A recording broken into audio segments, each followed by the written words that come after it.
The UK's relationship with Europe under Keir Starmer's leadership suggests a strategic shift towards closer collaboration, particularly in areas of security, migration, and economic growth. But rejoining the EU seems unlikely and indeed has been ruled out by Keir Starmer in the near future.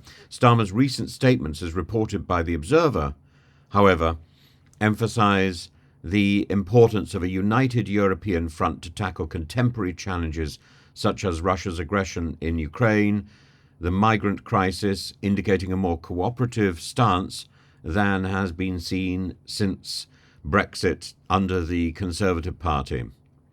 This we need a realignment in our relationship with our neighbours, and this seems to be well signalled by Starmer and his team. And the Observer leads with a wonderful photograph of Starmer and Zelensky in Washington. Starmer's remarks underscore a broader vision for Europe. We must do more and go further, not just for the courageous Ukrainians on the front lines or those being trafficked from country to country, but so our future generations look back with pride at what our continent achieved together. Absolutely. For twice in the last 100 years, we went to war to help Europe. And when Europe was in great difficulty, we should have gone to war again for Europe, with Europe, economically. Instead, we walked away.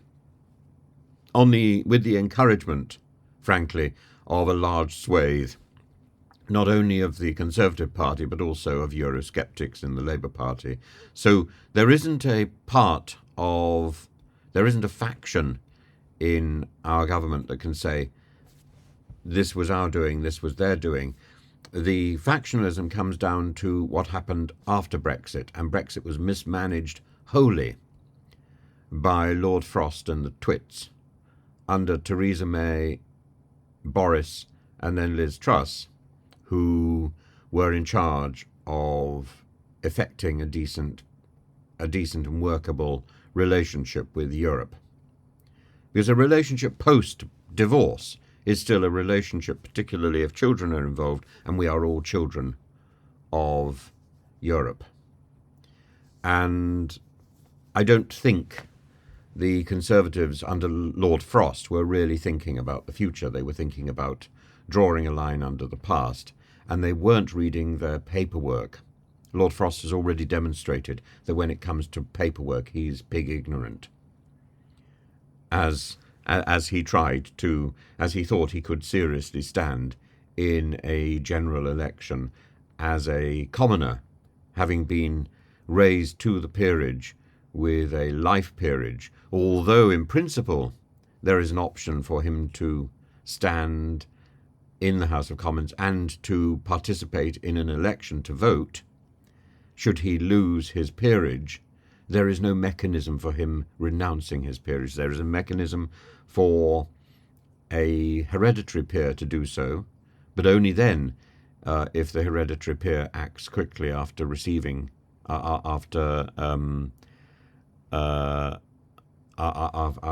receiving the peerage, after acquiring the title.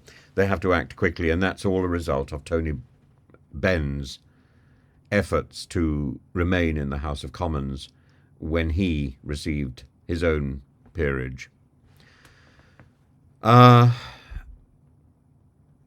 Despite all the positivity, Starmer has firmly ruled out rejoining the EU, its single market, or the customs union, focusing instead on pragmatic enhancements in specific areas. I think that's the right thing to do at the moment. But I think in the not too distant future, one or all of those options needs to be revisited: the single market, the customs union, the EU. And I don't think one single prime minister can rule that out, absolutely. A potential Starmer-led government, as we've got now, might well pursue agreements on youth mobility, mutual recognition of professional qualifications, and further enhancements to make it easier. For example, visa restrictions, lifting visa restrictions on the tour of orchestras and arts groups, performers. It's in performance that the first instances of collective bargaining, or what became union bargaining, can be seen in the Variety Artists Federation, as it became, that led one of the earliest strikes, led by Mary Lloyd. But even before that, there was a collective bargaining agreement that produced a very cheap fare for performers going from venue to venue around the country, and using the train system. A tremendous contribution to what became the Labour movement. And I think it's important that Labour reflects on that and reflects on the power and the centrality of the performing arts in its own birth, in the birth of the Labour movement. I think the UK must also, under Starmer, seek a better security pact with the EU to address shared concerns, such as the conflict in Ukraine, and for example, particularly in the light of the Trump shooting, the exchange and the use of weapons by ordinary people. We have to be more careful, and we have to share more information. That one of the great failures of Lord Frost was to silence the exchange, was to suppress the exchange of information between police forces in Europe and here. We need that information. We need that information not only for our mutual security. We also need it so that we can track traffickers and smugglers and indeed migrants as they move across Europe and potentially into Britain. We can't go blind. And Lord Frost emasculated us or blinded us. I'm not sure which end of the metaphorical body is appropriate to that image, but Lord Frost was a twit. And as I said, if he's a twit in reference to his own failure to examine his own documents relating to his own situation, then it's hardly surprising that he overlooked the documentation about the Good Friday Agreement, and he overlooked the documentation about the Dublin III Protocol, and creating endless amounts of time-wasting effort to repair the damage, mostly done by Chris Heaton-Harris in Northern Ireland, leading to the Windsor Accord, and the failure to sort out an alternative to the Dublin III Convention. I think more than anything else led to the rise in small boats across the Channel and people risking their lives because of this gap in the system and our inability to send people back to Europe, or indeed to restore them to any to restore them to a third country. The response by, again, people who cannot manage their brief, like Suella Braverman, and to a certain extent Priti Patel, the response of Rwanda was an absurdity, a distraction, and a waste of money. So much money wasted.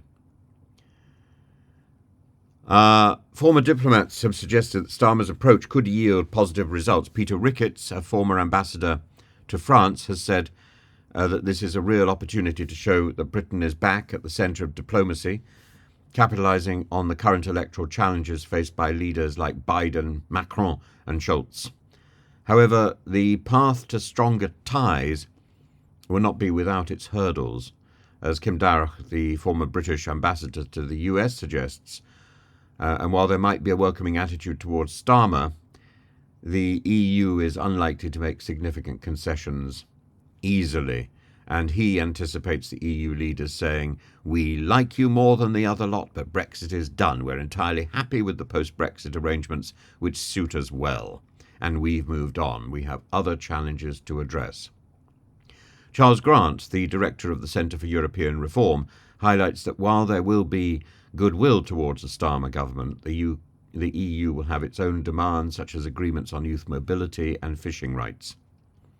The EU's approach will likely involve bargaining and trade-offs, requiring the UK to clearly articulate its goals and be prepared for further lengthy negotiations.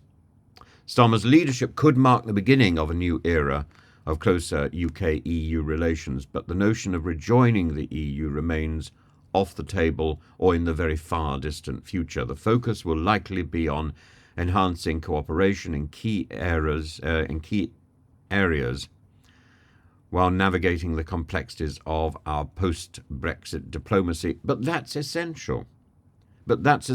Too. We need to have a good relationship with our neighbours. And I thought when Boris went over to France that was what we were going to get, but clearly not.